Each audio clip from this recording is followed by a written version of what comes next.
Nell Clay, and I want to welcome you to our first session of a series of sessions entitled History Comes Alive. And today we're going to be concentrating on why should we study African American history. We're going to be doing that in 3 segments. Presenters Kathryn Harris, who will be first. My name is Nell Clay, a current board member. I will be second, and Jim Lewis, also a board member, will be third. So I ask you to welcome Kathryn Harris to the podium.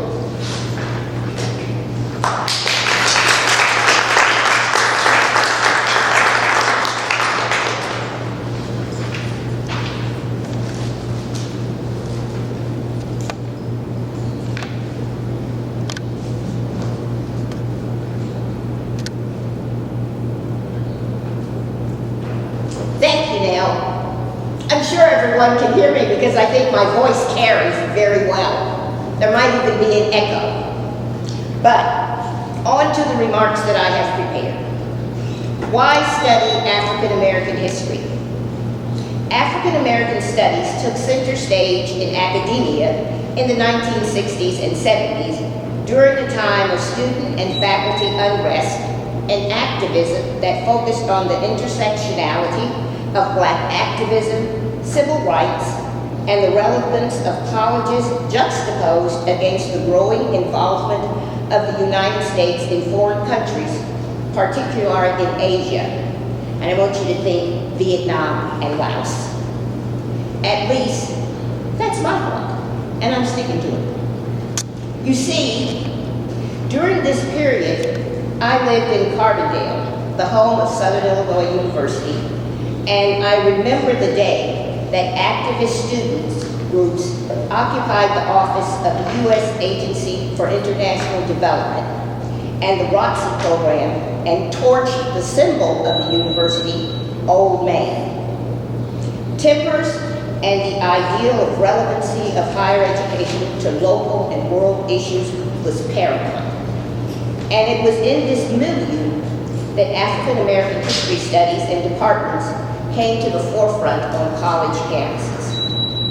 Black students and allies had grown tired of university curricula that only focused on the history of the majority population and demanded a change so that our history would be represented, taught, and learned. The Black Power movement and its symbolic black glove and clenched fist, which had been displayed at a medal ceremony during the 1968 Olympics by Tommie Smith and John Carlos, was taking center stage at universities across the nation, from California to New York.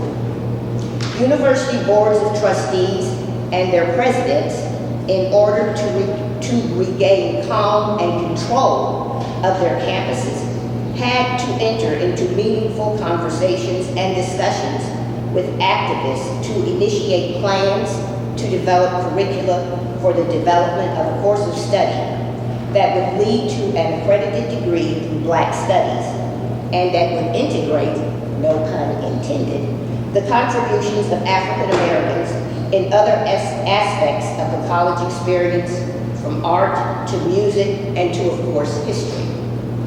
State boards of education were also mandated to review their curricula for the inclusion of African American histories, and in most cases, these curricula were found to be lacking at the local level.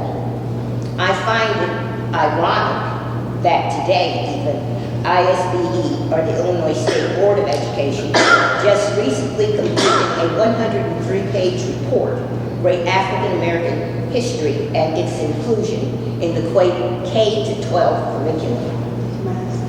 Here, I have the opportunity to segue to share my own story of African American history in my K-12 education. Growing up in Carbondale in the 1950s and 60s, I attended the neighborhood school, Crispus Attucks Elementary School.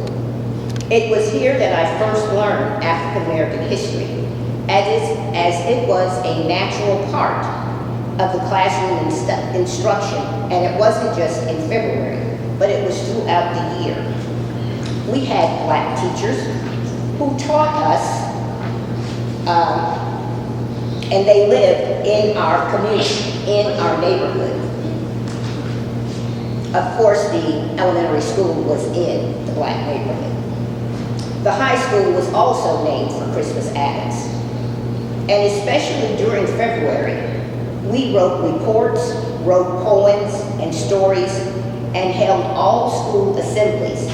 And the February PTA meetings also featured our classroom work. The local churches also had programs that featured the young folks, and it was in this environment that most of us made our debut in public speaking.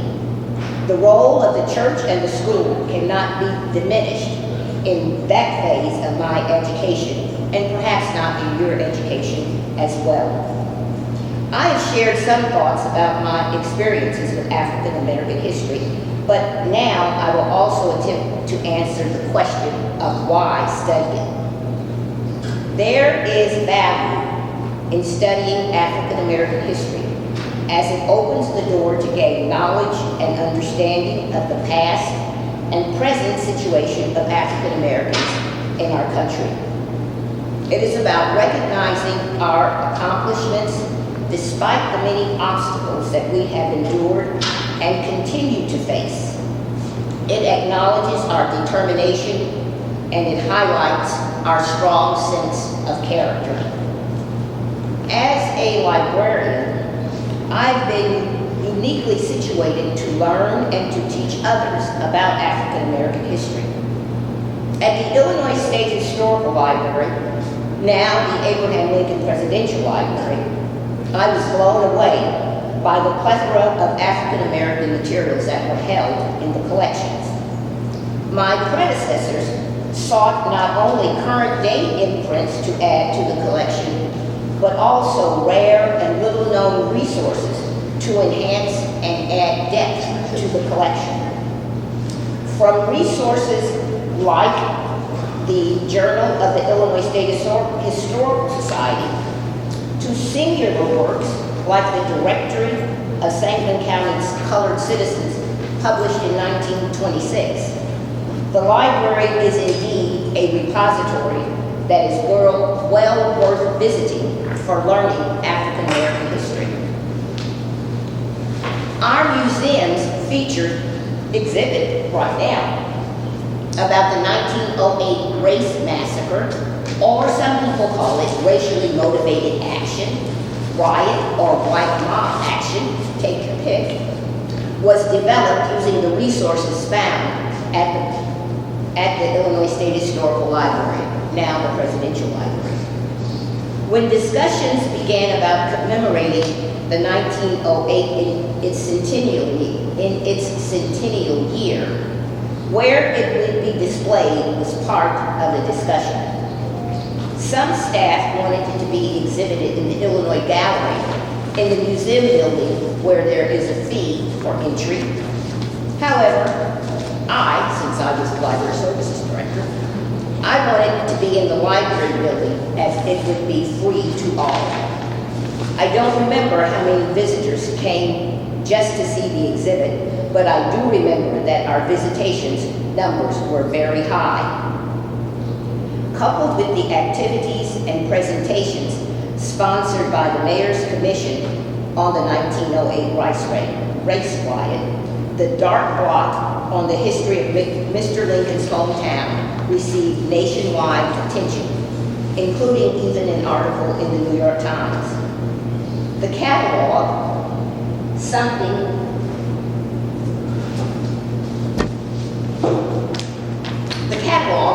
so horrible,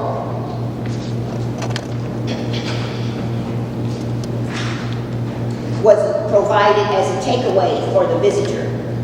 Acts of intolerance, Preston Jackson's commissioned sculpture or monument in Union Square Park, as well as his recent mural at St. John's, HSHS St. John's Women's Clinic, also bring recognition to the 1908 event. The ongoing work to identify artifacts from the riot, the expansion of the historic district of the Lincoln Home area to include the excavation site, and the proposed NAACP project all intermingle to keep history alive and known to not only Springfield citizens, but also to visitors who come from across the nation. Also focusing on Illinois history, the library published other materials that highlight African Americans in Illinois history, including Generations of Pride and Native Sons and Daughters. One of the frequent visitors to the Illinois State Historical Library, when we were underground in a building with no windows, was Richard Dick Hart. He would come almost every day at 4 o'clock. The library staff stopped retrieving materials at 4:30, and it kind of irritated me that he would make my staff work right up to closing time almost. But one day, I got the courage to ask him, why are you getting all of those materials that have to do with black folks? And he said he was working to dispel the myth that Mr. Lincoln had no interactions with people of color until he moved to Washington, D.C. And that turned out to be very true. In fact, one of Dick's latest publications is about African Americans in Mr. Lincoln's neighborhood. And we have several other of Dick's books, which you can buy in the museum store. So go shop, shop, shop. Moving on to May 25th, 2020. George Floyd's murder ushered in a reawakening of black pride and provided the opportunity, perhaps even the need, to examine our history in the United States. His murder highlighted police brutality. Murders of others by police have caused police departments to reconsider policing and to implement training for mental health intervention. A visit by the police does not always require the utilization or the presence of a gun. Remember George Smalls from Chatham. We are all now aware, or more aware, of the events that happened in Tulsa, Oklahoma on May 31st to June 1st, 1921. This was just one of a handful of racially motivated actions that happened in the first decade of the 20th century. Think Rosewood, Florida, Evansville, Indiana, Chicago and East St. Louis, Elaine, Arkansas, and others. And if you don't know about those events, you should find time to learn about them. As we are being woke today, though we have been woke to learning and unlearning, though we should have been woke to learning and unlearning our history all along, we as Black Americans need to be active in our communities to be sure that the stories that are being told about our contributions are authentic. As stated in the mission and vision and value statements of our museum, we must stay the course and stand solidly on that rock. We are now examining our history with different eyes, from eliminating statues of public figures that supported and condoned white supremacy to explaining to our young children the history of racism in our country. And that is indeed a challenge, to find words to explain race issues in America to a child. We've made some steps forward here in Springfield. We've removed the Douglas statue from the Capitol grounds, and we have renamed Douglas Park to honor Otis B. Duncan. There is still work to do. In this woke time, there have been many, many books published that are on race relations today. Perhaps you have read some of them that I'll mention here. Ta-Nehisi Coates' book, Between the World and Me, Clint Smith's new book, How the Word is Passed, Robin DiAngelo's work called White Fragility, Ibram Kendi's book, How to Be an Anti-Racist, Nicole Hannah-Jones's work, The 1619 Project, and Rennie Edo Lodge, Why I'm No Longer Talking to White People About Race. In closing, I'll read a portion of two poems, one by Langston Hughes entitled Mother to Son, and one written by Clint Smith, letter to my future son. Nell, can you bring my phone out of my purse? Oh, good. Because the poem's on. I'll just be a minute. Some of you are probably familiar with Mother to Son, but I'm going to start with Clint Smith. Son, I'm not going to read all of it. Son, I want to tell you how difficult it is to tell someone that they are both beautiful and in danger, so worthy of life, yet so despised for living. I don't intend to scare you. My father, your grandfather, taught me to follow a certain set of rules before I even knew their purpose. He told me that these rules would not apply to everyone. They would not even apply to all of my friends.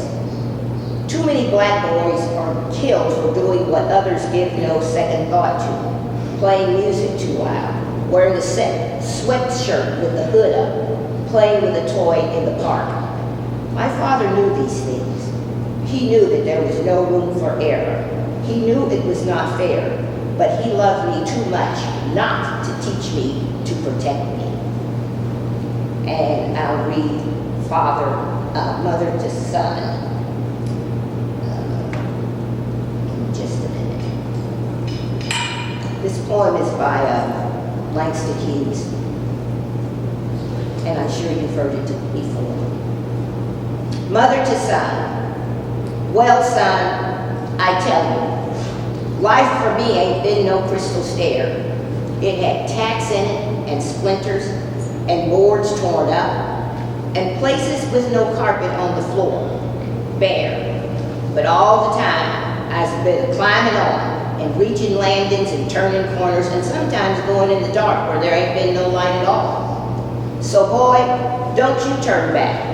Don't you sit down on the steps because you find it kind of hard. Don't you fall now. For I'm still going, honey. I'm still climbing. And life for me ain't never been no crystal stair.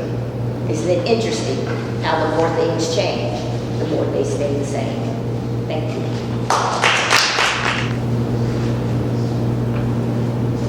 Our vast history is amazing. It's complicated. It's dark and it's light. So my task is to talk about some African American inventors and their inventions. I'm sure most of you know that during slavery, individuals that were enslaved that may have created something special were not allowed to get a patent for that invention. Their enslaved owners did get the patent for that invention. And even went into an act. There was an act called the Patent Act of 1793 that barred enslaved African Americans from obtaining patents because they were not considered citizens and were not considered whole people. So for so long, slave owners were given credit for the inventions of their slaves. But the first African American that received a patent was Thomas Jennings. And he received a patent for dry cleaning in 1821. Thomas Jennings, a freeborn African American and New Yorker who became a leader of the abolitionist movement, made his fortune as an inventor of a dry cleaning process called dry scouring. Jennings was over 30 years old when he received this patent in March of 1821, becoming the first African American to receive a patent and own the rights to his inventions. I'm sure you guys all know about sugar. Well, a black man by the name of Robert Rouillot invented the process for processing sugar. He also was a free African American. He had a white father. He was afforded the education that most blacks did not at that time. Because he had a white father, he even had an opportunity to study in Paris. So Robert Rouillot, originally from New Orleans, he invented the process to refine sugarcane syrup to sugar. He received that patent in 1846. And have you heard of the term the real McCoy? Well, Elijah McCoy, that's where that comes from. Elijah McCoy invented the lubricant cup for trains so that as trains moved, they were automatically lubricated. Prior to that, they had to stop the trains, lubricate them by hand in order to keep them going. So Elijah McCoy received this patent in 1872, and he had many patents after that as well. Well, all of you have these wonderful shoes on your feet.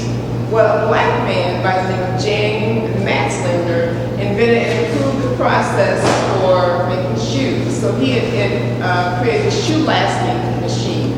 Because of his shoe lasting machine, shoes were able to be made cheaper and faster. So think about Jan Matzlinger the next time you put on a pair of shoes. Sarah E. Good, that's G-O-O-D-E, and she is featured in our exhibit. An African American first from Illinois, was the first African American female to receive a patent. And she received a patent in 1885 for a folding furniture bed. Her father was a carpenter, and she learned her skills from him. So this furniture was a folding furniture bed that you could fold out to bed and also use as a desk. Sarah Boone, you iron. Anybody still use iron boards? So if you iron, thank Sarah Boone. Sarah Boone, an African American female who was a dressmaker, invented the ironing board. And I know we all brush our hair.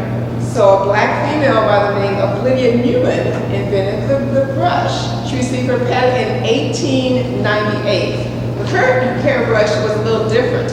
It was designed to include several features for efficiency and hygiene.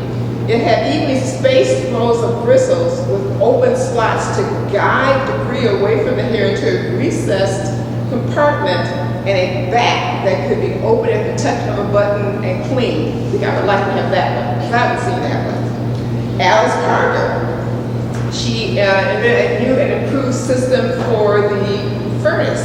Alice designed was the first system to use natural gas to heat your home.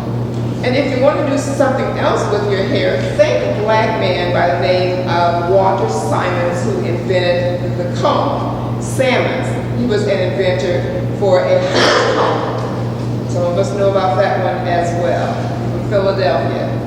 The comb was to improve and straighten your hair. According to Walter Simon's patent, it invented a heated comb that removed kinks from our hair. William Purvis, a black man, invented the fountain pen. And he was best known for his patent for the improvements of the fountain pen, which he received that patent in 1890. But his inventions also include improvements of the paper bags, an updated version of the fountain pen, as well as improvements to the electrical railway system. Now, how many of you here can type? Oh, well, that's almost everybody. So, a black man by the name of Lee Burridge invented the first typewriter. He is well known for his typewriter. For his typewriter. So this was the manual type, and I can bring a picture of this. So I think I learned how to type on a typewriter that was similar to this, the manual typewriter. So the first typewriter was actually invented by a black man by the name of Lee Burridge. John Burr, a black man, invented the lawnmower. Richard Spikes, a black man, invented the automatic gear shift for your car. And Joseph Gamble invented the supercharger system for internal combustion for cars. And you see John Stannard, a black man, invented the refrigerator. So you don't have to just bring your groceries home and use an old icebox that they used before the refrigerator was invented. Alice Parker, a female, invented the heating furnace. And during the winter, Frederick Jones, a black man, invented the air conditioner. For the summer, invented the air conditioner. As we go on, Philip Downing, a black man, invented the letter drop mailbox. And William Berry invented the postmarking and canceling machine system. So now we're into mailing and making sure that goes out.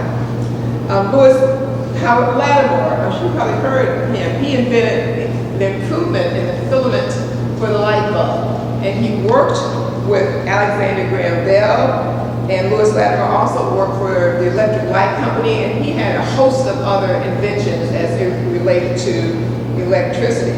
Dr. Charles Drew, a black scientist, found a way to preserve and store blood for blood plasma.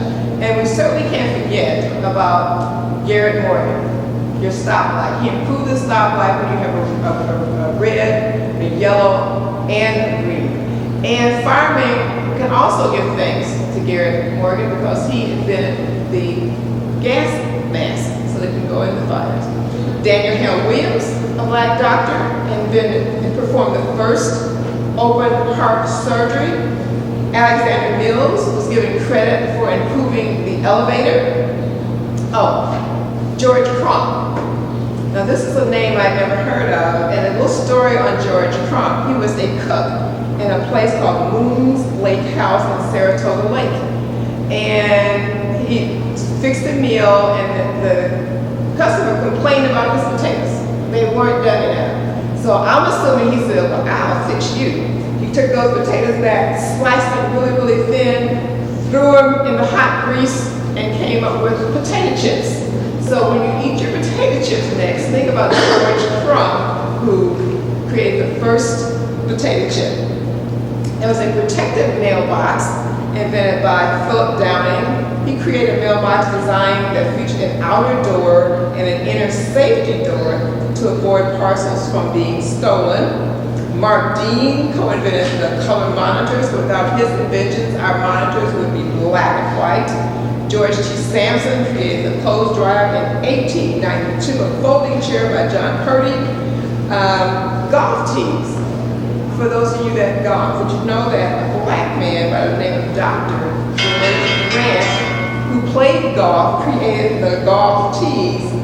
And as you use your scooper for your ice cream next, think of Alfred Crail. Alfred Crail, a black male, invented the ice cream scooper.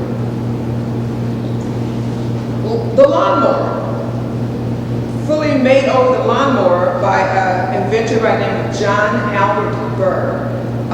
He created so it had better traction, the rotary blades, as well as allowed cutting closer to the buildings. And I'm sure you've all heard about George Washington Carver, the peanut man, but he did not only deal with peanuts, various products of peanuts and sweet potatoes. He also encouraged farmers to switch their crops so that they aren't planting the same crops each year to drain out the nutrients in the soil. So as you pass by this grain field, you'll see they have corn one year planted, they have soybeans another year planted. This idea came from a black man, George Washington Carver. Okay, a space scientist by the name of Lonnie G. Johnson, who worked for NASA on the Galileo mission to Jupiter, the Mars Observer Project, and the Cassini mission to Saturn as an engineer. But he's best known for his invention of the super soaker. So the water gun that the super soaker, I'm sure the kids know about, was invented by Lonnie George Johnson, an African-American male. Moving closer to current time, Dr. Hadiya Nicole Green is an American medical physicist known for the development of a method using laser-activated nanoparticles as a cancer treatment. More importantly, it supports the further development of a platform cancer therapy that causes laser-activated nanoparticles, I have to say that slowly, to completely eliminate tumors after a single treatment. And this was developed starting in 2017. And you probably heard of Dr. Kizzmekia Corbett, who is on the Moderna team that helped create the coronavirus, the Moderna coronavirus vaccine. And the actual women portrayed in the Hidden Figures, if you've seen that movie, are Dorothy Vaughan, Kathleen Johnson, and Mary Jackson. Gifted scientists who paved the way for other African Americans, females, as well as males to go science field. One of the females that I wanted to mention, because I'm going to be using her technology very soon, is Dr. Patricia Bath. She's a black female doctor who first received a medical patent. Her invention, the laser phaco probe, uses laser technology to more precisely and less painfully for contact cataract treatment, the laser treatment for cataracts. So when you get your next, if you have to have a cataract surgery or if you have had one, think of Dr. Patricia Bath, because she invented the laser treatment for cataract surgery. So there are a host of other inventions that African Americans have invented. So why do we study African American history? I'm so glad you asked. I'm going to answer. And people say, well, even if blacks had not invented these things, they would have been invented eventually, but blacks did invent them. So I'm going to say, as a summary and a review, without African Americans, corporate America would not get to their offices because Alexander Mills developed improvements to the elevator. Without African Americans, corporate America could not drive their cars because Richard Spikes invented the automatic gear shift used in your automobiles. Without African Americans, corporate America could not arrive to work safely because Garrett A. Morgan invented the traffic signal. Without African Americans, blue-collar America could not get to their jobs in the 21st century on urban cities because Elbert R. Robinson invented the electric trolley. Without African Americans, no one in working America would get to work anywhere on clean streets because Charles Brooks, a black male, invented the sweeper, the street sweeper. Without African Americans, mainstream America could not get any intelligent work done at home, work, or school because John Love invented the pencil sharpener and William Purvis, as I mentioned before, invented the fountain pen. Without African Americans, creative America could not have produced the historic documents that now comprise some of the greatest plays, speeches, newspapers, television shows, and movies because Lee Burridge, as I mentioned, invented the typewriter, W.A. Lovett invented the advancing press machine. Without African Americans, mainstream America could not efficiently communicate with each other, nor conduct businesses in the 21st century because William Berry invented the postmarking and canceling machine and Philip Downing the letter drop mailbox. Without African Americans, households would not be the neat and clean systems that we have today because Joseph Smith invented the lawn sprinkler and John Burr invented the lawn mower. Without African Americans, families could have little to do for comfort because African Americans invented the heating system as well as air conditioning. Without African Americans, households would never get mother or father or child even out of the door in the morning because of Jan Masslinger invented the shoelastic machine, Walter Salmons, the combs, Sarah Boone, the ironing board, and George T. Salmon, the clothes dryer, and John Stannis, the refrigerator, who was that with a light bulb filament. And I could go on. I haven't even mentioned people like Madame C.J. Walker and Percy Julian, who invented over 100 inventions and patented inventions. And I did collect some information on patents from people from Illinois. So Illinois African Americans have been listed in the patent as well. And I want to just mention a few from people from Springfield, and some of you may know them, I don't know. But Rudy Boswell, I don't know if anyone know or knew Boswell, he invented an iron travel case in 1993. Ken J. Braxton, and my husband and I knew Kenny and his wife. Kenny invented a system for centralized monitoring and selective reporting of remote alarm conditions. David W. Cox, Jr., in 2006, invented a system for the purchase of a retail item and method of using the same.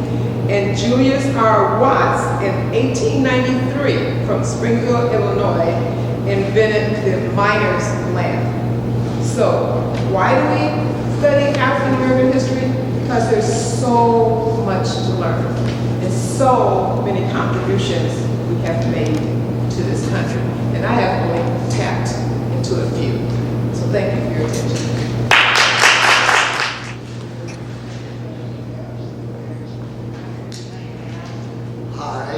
I'm Jim Lewis. I'm on the board, and I came mostly because I wanted to learn from Nell, and I wanted to learn from Kathryn. So thank you, and thank you all for coming. How I got here is a little bit different. I went to a elementary school and a high school that taught me nothing about the reality of American history and nothing about African American contributions. And I went to college, and again, I learned nothing.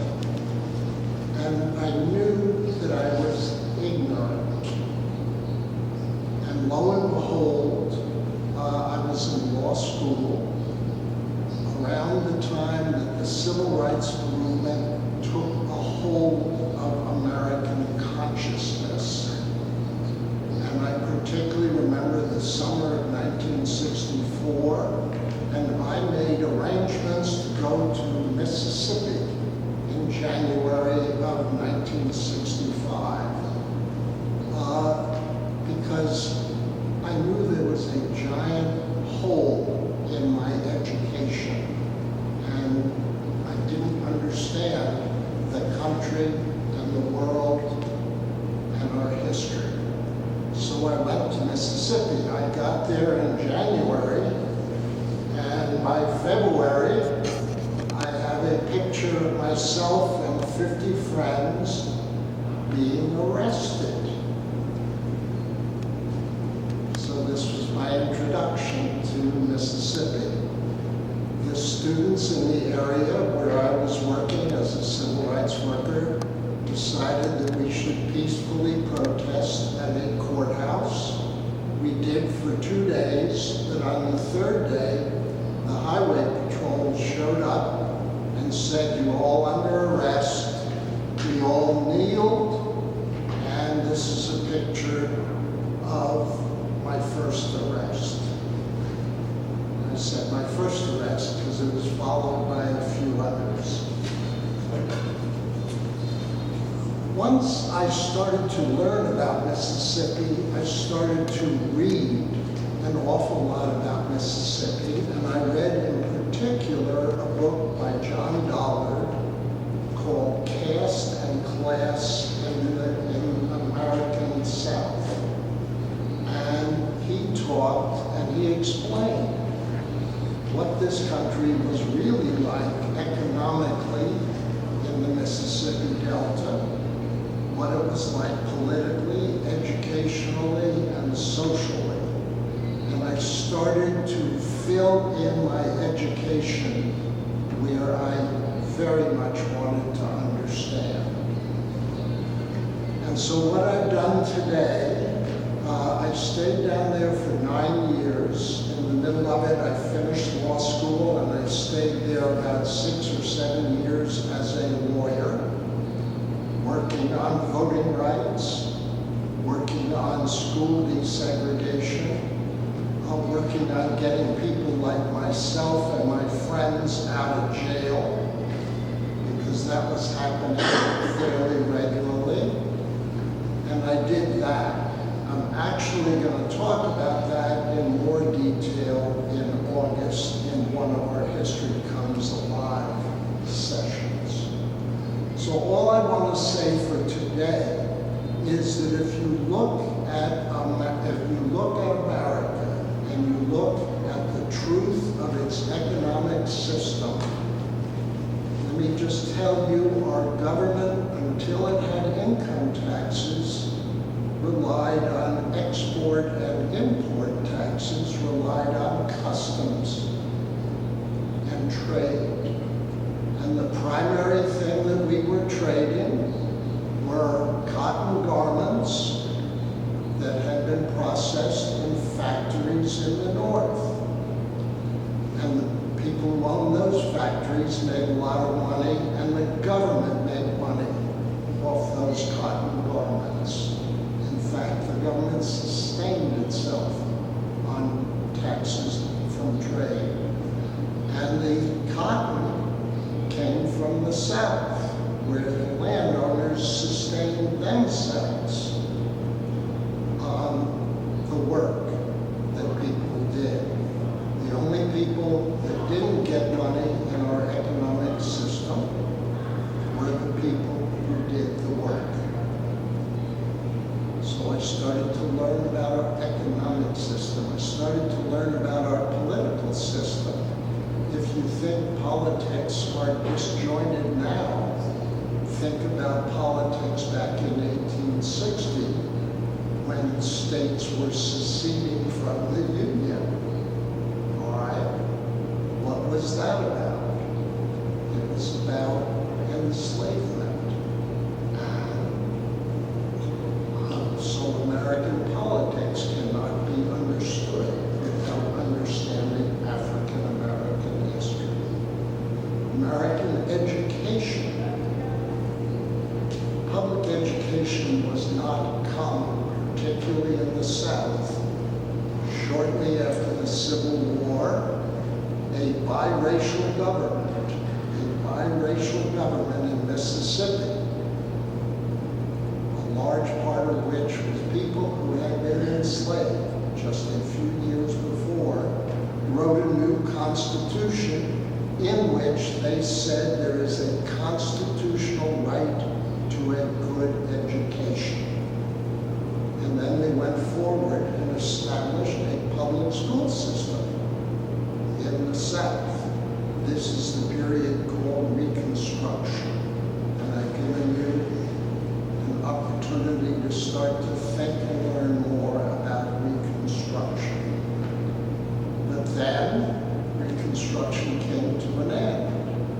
The federal troops that helped sustain the desegregated government left after the 1876 election.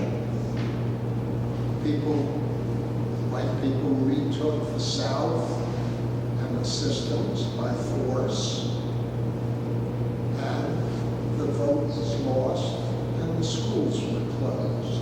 So you really can't understand American education without understanding African American history. And then you can't understand American education today without understanding Brown versus Board of Education and what's happened after that. It's African American history. American society and its social, the way we behave socially, cannot understand without understanding African American history. You can't understand our criminal justice history without understanding African American history. So I didn't want to be ignorant, and I'm not particularly ignorant now. That's why I'm on board of this museum, and that's why I can have conversations like the one I'm about to tell you about as I am. Now I understand our history, our human history in this particular country, because I went and learned my history in Mississippi, and maybe I even helped change the history a little bit while I was doing it. So back in 2015, a gentleman came and talked about some books he had written, which I strongly recommend, particularly to young people. They're called March. They're the story of Selma, Alabama in 1965, and they're broader than just that.